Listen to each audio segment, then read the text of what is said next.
Ganda mga katinay! For today's video, as usual, maagang nagising ang lola nyo. Ay, maliwanag na pala. Siyempre, dahil walang trabaho si Mister, so ako na muna. Hindi ko alam, si Aling Maliit ko pala, nagising na rin. At yun na nga mga katinay, gabi pa lang bumili na kami ng aming uulam. Mayroon kaming itlog, miswa, at saka sardina. Diba? Para naman may kaunting sabaw. Siyempre, kailangan natin kumain ng agahan tuwing umaga para ma-energize naman ang ating mga katawan. So, ayan na nga mga katinay, kailangan ka ng umigib ng tubig na aking pampaligo kasi nga ready na to go sa aking trabaho. Medyo malayo lang ng konti sa bahay yung iniigiban namin. Kasi pinagmamayarian yun ng kapitbahay namin. So, siguro mga 20 meters away lang naman sa bahay namin. Nung matapos akong maligo na, mga katinay, kailangan ko na talagang padidein yung Aling Maliit ko kasi nga, dumidedi pa yan sa akin. Malakas din naman siyang kumain ng kanin at tinabay, kaya kahit buong mga araw na iwan mo siya, okay lang naman. At maiwan siya syempre sa aking mister. So, syempre, dahil Sabado, kasama na rin yung ate niya. So, pagkatapos ko siyang padidehin, tumalikod na ako at takbo lang ako ng takbo kasi baka naman makita niya ako at umiyak pa dun, di ba? Yun talagang pinakamasakit kapag nahiwalay ka sa mga anak mo. Tuwing may pupuntahan ka, kailangan mo talagang tumalima na hindi kanya makita. Kasi pag nakita kanya, iiyak pa yon. At saka heto na nga yun, mga katinay, naglalakad na ako sa daan, at naghihintay ng motor na aking masasakyan papunta sa bahay ng aking amo. At ayun nga, jackpot, nakasakay na ako ng motor papunta na sa trabaho ko. Habang nasa dian, nakita ko maaliwalas ang panahon. Sumisilip ang bagong umaga kasi nga maganda yung sikat ng araw. At naisip ko rin na matutuyo yung mga sinampay ko sa bahay kasi nga ang dami kong labahin kahapon, mga katinay. Siyempre, sa dami ba naman naming sa bahay, 7 yata kami. At habang nasa daan mga katinay, nagmumuni-muni ako na ang sarap palang mabuhay dito sa probinsya, Presko ang hangin na nalalalanghap. Naku, wag lang sana umutot si mamang driver.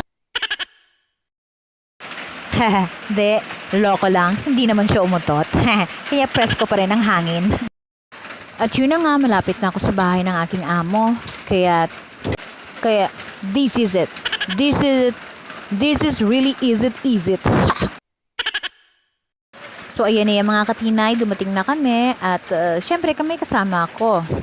At, nakabukas rin man ang gate. So, pumasok na kami. At, syempre, wala nang intro pa. Yung sunggab na agad sa trabaho at paglilinis. Marumi man at maalikabok, okay lang yan.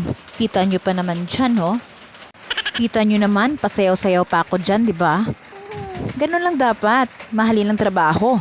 Kahit ano pa yan, at least nakakapaghanap buhay tayo. Mas blessed pa rin tayo, di ba? Ika nga, it's a great opportunity. Wow, English yun, ha? Maging masipag ka lang at huwag maarte o mapili sa trabaho. Kasi nga, ang buhay sa ngayon, hindi pagandahan, kundi diskarte sa buhay ang kailangan, di ba? So ayan na nga, na kami dito at bumulaga naman si Madam. At pinalipat na nga kami sa bago namin paglilinisan. Heto kasi ang magiging venue ng kilang paghahandaan. Kasi may salo-salo sila. Kaya kuskus dito, kuskus doon, brush dito, brush doon, walis dito, walis doon. So, ayun na nga mga katinay, nung matapos namin yung terrace, lumipat na rin kami dito sa ibang parte pa ng bahay. So, chill-chill lang, tawa-tawa lang. Ganon pa rin, kuskus dito, kuskus doon, kiss-kiss dito, kuskus doon. Hay nako, paulit-ulit lang. Siyempre, para naman maging malinis yung aming trabaho, di ba? At heto na nga, mga katinay, sumabay rin naman si Mang Doggy sa amin, Nakakakaba siya tingnan, ha? Pero Mabait siya. At habang ako'y naglilinis, mga katinay, sinabihan naman ako ng kasama ko na bibidyohan daw niya ako. At ako ba naman ang bibiruin niya ng ganon? Sunggab agad ako. At syempre, nagpakitang gilas. Sa totoo lang, pagod na rin ako dyan, mga katinay. Hindi nga lang halata. Kasi nga, chill-chill lang, sabi ko, di ba? Kaya lang di ko na talaga kaya. Kaya nga lumapag na ako sa sahig. At habang kuskus, kiss. Ewan ko ano pang tawag nyo dyan. Basta makapag kiss lang ako na nakaupo. Okay na, medyo pahinga na rin yan, di ba? Naku, at naipahid ko pa nga yung basahan na hawak ko sa mukha ko dahil nga sa pawis na ako. So, ayan na mga katinay.